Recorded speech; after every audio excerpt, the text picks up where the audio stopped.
Man, I love Klingons. Some people don't, that's fine. But Klingons are so saucy. They kind of remind me of drag queens.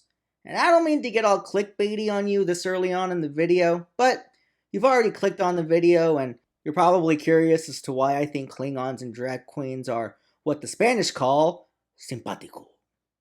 So there's an episode from season 6 of Deep Space Nine called Sons and Daughters, and it talks about sons and daughters, particularly Gul Dukat's daughter, Torzial, and Worf's son, Alexander No Rizchenko. You get it? Because he's got no Riz. Anyway, I'm not going to waste any precious time talking about the Torzial Gul Dukat plotline, because I think it's kind of dumb.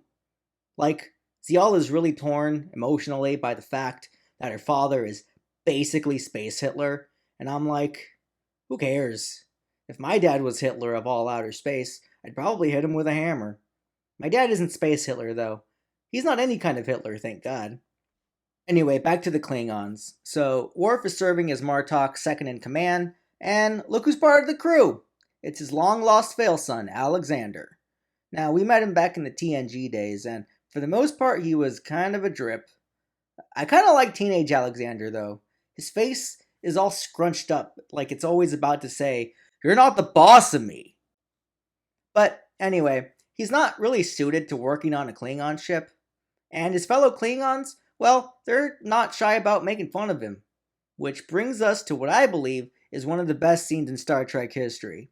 I'm not kidding. You can keep your Guardians of Forevers. You can keep your Spock funeral. You can keep your, there are four lights. Thermok Enchilada Tanagra, all mid compared to the Klingon mess hall scene in Sons and Daughters. Okay, one more sidetrack. So, one of the Klingons in the scene is Gabrielle Union, who's a pretty big deal. She's in movies and stuff. And it looks like she's having a lot of fun here.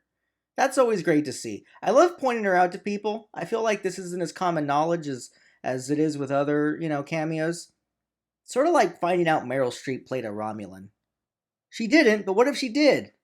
Anyway, Meryl Streep never played a Romulan, but Gabrielle Union played a Klingon. And in a tweet, she revealed that she still got the teeth. God bless her. Anyway, back to the scene. So, Alexander is just trying to eat his lunch, and the guy at the head of the table, he's about to dress him down. And the way he does it is just so bitchy. Sort of like a drag queen. If you've ever watched a drag queen insult someone, it's so cutting.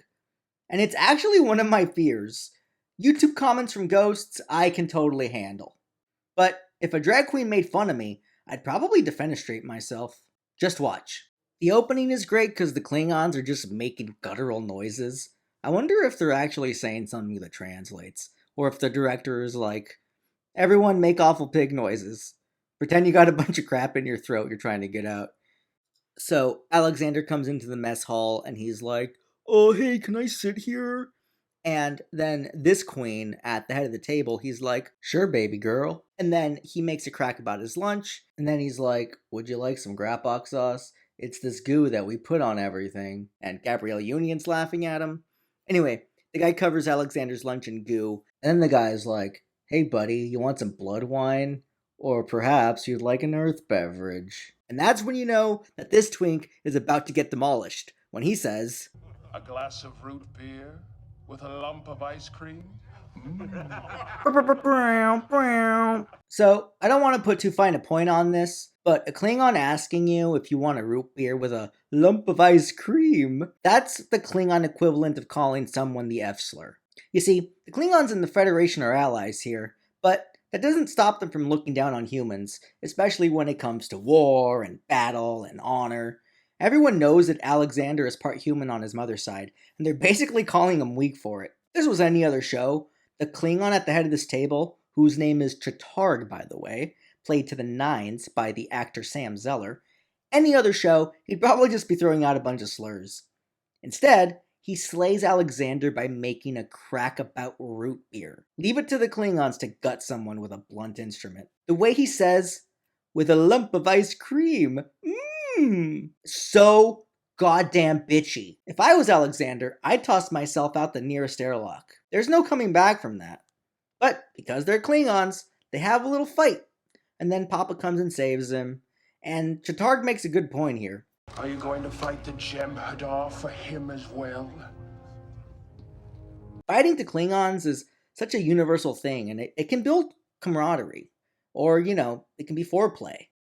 And I think this whole mess hall scene is a way of testing Alexander. And, who could have guessed it? He failed. Sorry, bud, you blew it. And later on in the episode, Martok tests him, and he blew that too. He's not good at this. Should have stayed on Earth, bud. Maybe open up a restaurant or a bar. Dust back a few root beers after work. With a lump of ice cream? Alexander eventually makes good, and he even becomes friends with the guy who served him his ass on a platter. That's fine. No blood wine for my friend, thanks. Nah, he doesn't swing that way. He's, he's into Bette Midler and Cher and fashion. He's really into root beer, wink wink. He's cool though. He's alright. We're dating. Anyway, that's my recap of Sons and Daughters. According to the metrics, you guys really enjoy these, so I'm gonna keep making them. But if there's an episode you'd like me to cover, let me know in the comments. Like, subscribe, you know the rest. Thanks for watching. See you next time. Bye!